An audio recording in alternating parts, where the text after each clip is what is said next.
Hello everyone, good evening and welcome back to my channel Priyanka বনি blog. আর আমার চ্যানেলের আরও একটি নতুন ভিডিওতে আপনাদের স্বাগত। আশা করব আপনারা যে যেই প্রান্ত থেকে দেখছেন সবাই ভালো আছেন এবং সুস্থ আছেন। আপনাদের আশীর্বাদে আমাদেরও কেটে যাচ্ছে দিন। এটা গতকাল রাত্রিবেলার ভিডিও। গতকাল সকালে সেই রকম কিছু রান্নাবান্না করিনি, তাই কোনো ভিডিওই শ্যুট করিনি। কালকে রাতে রান্না ছিল, তাই ভাবলাম রাতের ভিডিও থেকেই শুরু করে ফেলি আজকের ব্লগটা। শুরুতেই বলি, পুরো ভিডিওটা কিন্তু স্কিপ না করে দেখবেন। একটা দুর্দান্ত স্বাদের রেসিপি আছে কিন্তু আপনাদের জন্য। এখন আমি বসাচ্ছি পনিরের তরকারি। তো প্রথমে পনিরের টুকরো করে হালকা করে ভেজে নিলাম। তারপর ওই তেলে দারচিনি, লবঙ্গ, সামরিচ, স্টার অ্যানিজ ফোড়ন দিয়ে কেটে রাখা বড় বড় করে পেঁয়াজ, রসুন, টমেটো, কাঁচা লঙ্কা দিয়ে ভাজা করলাম। আজকের পনিরে আর আলু দিয়ে বানাইনি, শুধুই বানিয়েছি। এটা ভাজা করে মিহি পেস্ট করে নেব, আর কাজু বাদাম ও চারমগজ বাটাও করে নেব। ঠিক এই রকমভাবেই ভাজতে হবে, বেশি ভাজলে পুড়ে যাবে। এবার বাকি তেলের সঙ্গে একটুখানি ঘি দিয়ে আবারও ওই একই ফোড়ন দিয়ে বেটে রাখা মশলাটা দিয়ে দিলাম। খুব ভালো করে ভাজতে হবে যতক্ষণ পর্যন্ত না মশলা থেকে তেল ছেড়ে আসে। চলুন এইবার কমেন্টগুলো পড়ে ফেলি। ঈশার রান্নাঘর চ্যানেল আইডি থেকে বলেছেন, নীরবে অনেক সুন্দর ভিডিও দেখলাম, এগিয়ে যাও। দীপিকা দাস চ্যানেল আইডি থেকে বলেছেন, খুব সুন্দর হয়েছে দিদিভাই। মিতা মুখার্জি চ্যানেল আইডি থেকে বলেছেন, খুব ভালো লাগলো বন্ধু, অনেক ভালোবাসা রইল বন্ধু তোমার জন্য। শ্রাবণী লাইফস্টাইল চ্যানেল আইডি থেকে বলেছেন, চলে এলাম লাইক কমেন্ট দিয়ে তোমার ভিডিও দেখতে এবং খুব সুন্দর লাগলো দেখতে, পাশে থেকেও পাশে আছি।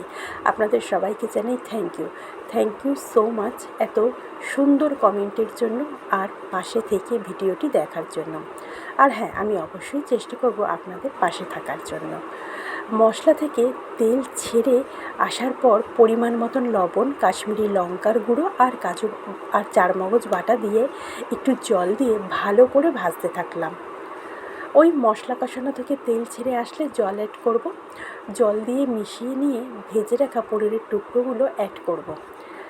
এবার একটু ফুটতে দেবো, কিছুক্ষণ ফুটলেই হয়ে যাবে, কেননা মশলা তো আগেই অর্ধেক হয়েই আছে। তাই তরকারিটা নামিয়ে পরোটা করব। ময়দা মেখেই রেখেছি, সাথে সাথে ময়দা মেখে লুচি বা পরোটা করলে ঠিকঠাক হয় না, সেই সফটনেস ব্যাপারটা আসে না। তাই আটা হোক বা ময়দা মেখে রাখি করাটাই ভালো। আমি আগে পরোটাগুলো সেঁকে নিই, তারপর অল্প অল্প তেল বা ঘি দিয়ে ভাজি। বেশ কড়া করে ভাজি, তবে কড়া করে ভাজলেও তুলতুলে নরম থাকে। পরোটাগুলো ভেজে একদম সোজা সবাইকে খেতে দিয়ে দেবো। পড়ে চলেও এসছে ছোটো মেয়ে, আর খিদেও পেয়ে গেছে। আসলে কি বলুন তো, একজন মাই পারে সবটা হারিয়ে ও সন্তানের মুখের দিকে তাকিয়ে আবার নতুন করে শুরু করতে।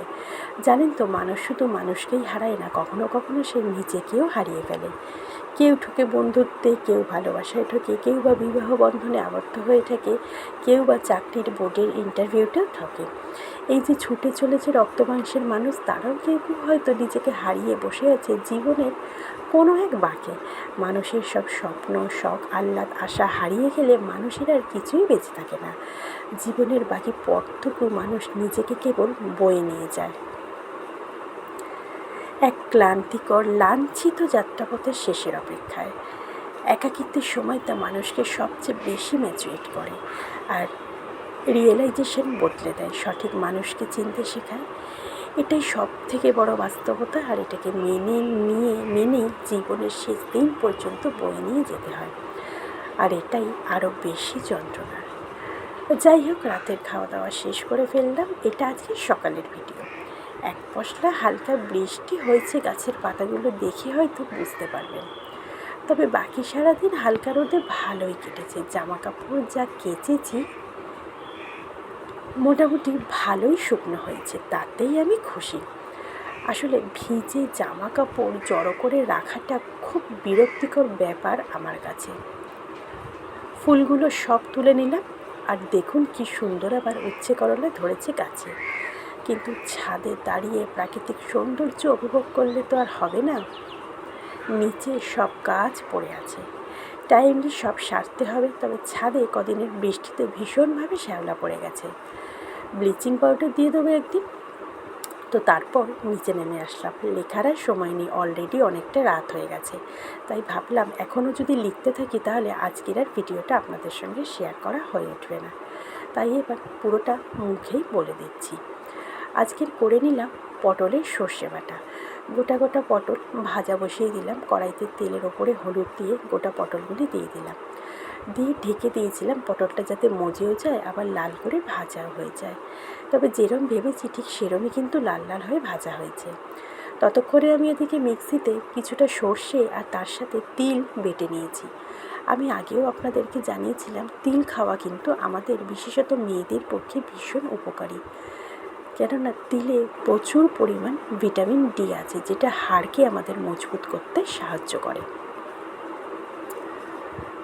আর আমাদের মেয়েদেরই কিন্তু শারীরিক দিক দিয়ে হাড়ের ক্ষয়টা বেশি হয়ে থাকে, সেই কারণে। তো বাটা মশলাটা দিয়ে দিলাম, ওখানে ছিল সর্ষে, তিল, 2-3 কোয়া রসুন আর 4-5টা কাঁচা লঙ্কা। এবার দিয়ে দিলাম আর একটু হলুদ আর দিয়ে দিয়েছিলাম পরিমাণ মতন লবণ। এবার মিক্সির বাটিটা ধুয়ে সামান্য একটু জল দেবো, জল দিয়ে একটুখানি কষিয়ে নেবো, কেন সর্ষে বাটা তো বেশি কষালে তরকারিটা তিতকুটে হয়ে যেতে পারে, সেই কারণে। আর হালকা হাতে কষিয়েই তাই জলটা অ্যাড করে দিয়েছিলাম। আর পটল তো ভাজতে ভাজতেই বেশ অর্ধেকের বেশিই সেদ্ধ হয়ে গেছে, তাই বেশি পরিমাণ জল আর দিইনি, অল্প জলেই পটল রান্না কিন্তু হয়ে যায়। সে আপনি গোটা গোটা পটল সর্ষে বাটা দিয়েই করুন না কেন, পোস্ত দিয়েই করুন না কেন, অথবা আলু পটলের তরকারিই করুন না কেন, কিংবা মাছের ঝোল, পটলের তরকারি রান্না করতে কিন্তু চট করেই হয়ে যায়, বেশিক্ষণ সময় লাগে না।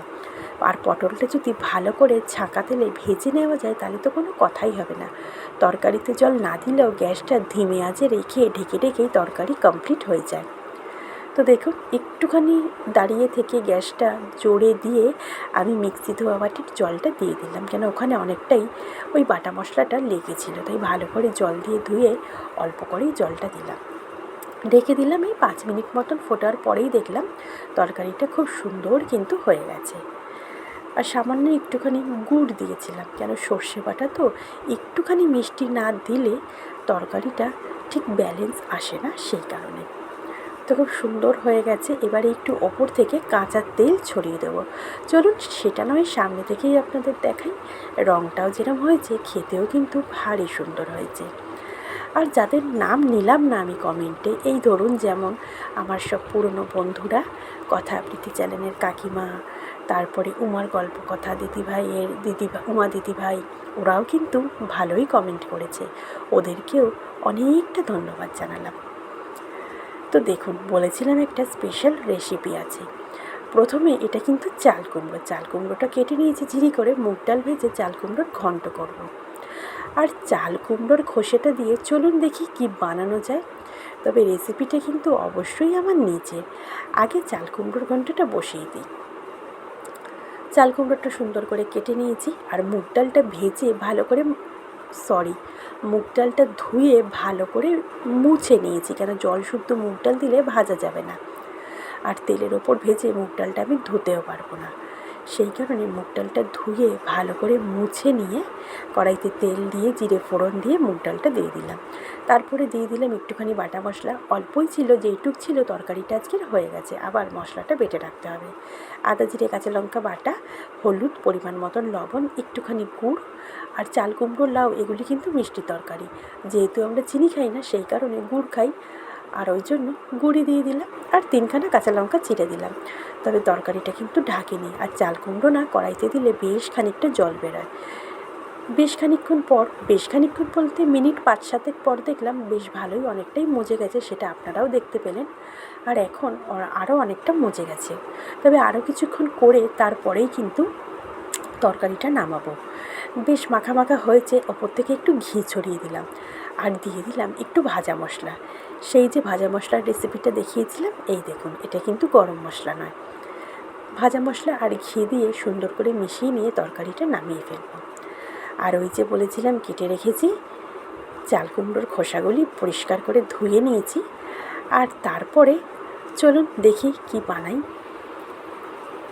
একটুখানি মুসুর ডাল সেদ্ধ বসিয়ে দিয়েছিলাম, দেখুন ডালটা ফুটে উঠেছে, তবে এখনও অর্ধেক সেদ্ধও কিন্তু হয়নি, জাস্ট ফোটা শুরু হয়েছে। আর তারপরে আমি দেখুন চাল কুমড়োর খোসাগুলি এইরকমভাবে কেটে নিয়ে তার সাথে 3টে কাঁচা লঙ্কাও দিয়েছি। ডালের সাথে এইরকমভাবে একদম পুরো শুকনো করে সেদ্ধ করে নিয়েছি। আর নিয়েছি একটুখানি তিল, সেটাকে আমি শুকনো খোলায় ভেজে নিয়েছি। আর তিল খাওয়া তো সবসময় ভালো শরীরের পক্ষে। আর এখানে 7-8 কোয়া রসুন লাল করে ভেজে নিয়েছি। এবার এই 3খানা ইনগ্রিডিয়েন্টস পুরোটাই মিক্সিতে এরমভাবে পেস্ট করে নিয়েছি। পেস্ট করে নিয়ে কড়াইতে তেল দিয়ে কালো জিরে ফোড়ন দিয়ে খানিকটা পেঁয়াজ কুচি দিয়ে একদম লাল করে ভাজবো, যেটাকে বলে বেরেস্তার কাছাকাছি, তবে বেরেস্তা ঠিক নয়। বেশ ভালো করে ভেজে নিলাম। এবার দিয়ে দিলাম 1 চিমটে হলুদটা দিয়ে পেঁয়াজের সঙ্গে মিশিয়ে নিয়ে বেটে রাখা পেস্টটা দিয়ে দেবো। আর ওই পেস্টটা দিয়ে দেওয়ার পরে কড়াইয়ের সাথে যুদ্ধ কিন্তু চালিয়ে গেছি খুন্তি দিয়ে। 1 সেকেন্ডের জন্য কিন্তু হাতটাকে রেস্ট দিইনি, সমানে এইভাবে নাড়িয়ে গেছি। আর এটা আপনারা বাড়িতে রেসিপিটা ট্রাই করলে পরে এরকমভাবেই নাড়িয়ে যেতে হবে, কেননা নিচে লেগে যাওয়ার ভয় থাকে। এরমভাবে পুরো শুকনো করে নিয়ে নাড়াতে নাড়াতে জিনিসটাকে ওপর থেকে ছড়িয়ে দিলাম একটুখানি ভেজে রাখা শুকনো লঙ্কার গুঁড়ো। তো পুরো জিনিসটা আমার রেডি হয়ে গেছে। এখন বাটির মধ্যে তুলে নেব। আর যেটাকে বলবো খেতে যা হয়েছিল জাস্ট অসাধারণ। গরম ভাতের সাথে এই চাল কুমড়োর খোসা ভর্তা, আর কিছু লাগবে না। এবারে একটুখানি কাঁচা সর্ষের তেল দিয়ে নামিয়ে নেব। আর এটা অর্ডার করা হয়েছিল মেয়েদের খেলার জন্য ক্যারাম। দিন 10 আগে অর্ডার করা হয়েছিল অনলাইনে, তো আজকে সেটা ডেলিভারি দিয়েছে। আর মেয়ে এখন বসে বসে খুলছে, চলুন ক্যারামটাও দেখে নেবেন। বেশ বড়ই, অনেক কটা বাচ্চা যেহেতু আছে এখন এখানে, ফ্ল্যাটটা হয়ে যাওয়ার পরে ওরাও আসে খেলতে, সবাই মিলে একসাথেই খেলা হবে। তো আজকের মতন ভিডিওটা এখানেই রাখলাম। আবারও বলছি, জানি অনেকটাই রাত হয়ে গেছে, আপনারা প্লিজ মানিয়ে নেবেন। আর ভিডিওটা কিন্তু পুরোটাই দেখবেন, স্কিপ না করে। ভিডিওটা দেখার জন্য আপনাদেরকে অসংখ্য ধন্যবাদ। আর যদি ভালো লাগে তাহলে অবশ্যই চ্যানেলটা সাবস্ক্রাইব করে আমার পাশে থাকবে। ভিডিওটা দেখার জন্য থ্যাংক ইউ সো মাচ। আজ তবে রাখি, দেখা হচ্ছে আগামী দিন নতুন ব্লগে। ততক্ষণের জন্য টাটা, শুভরাত্রি।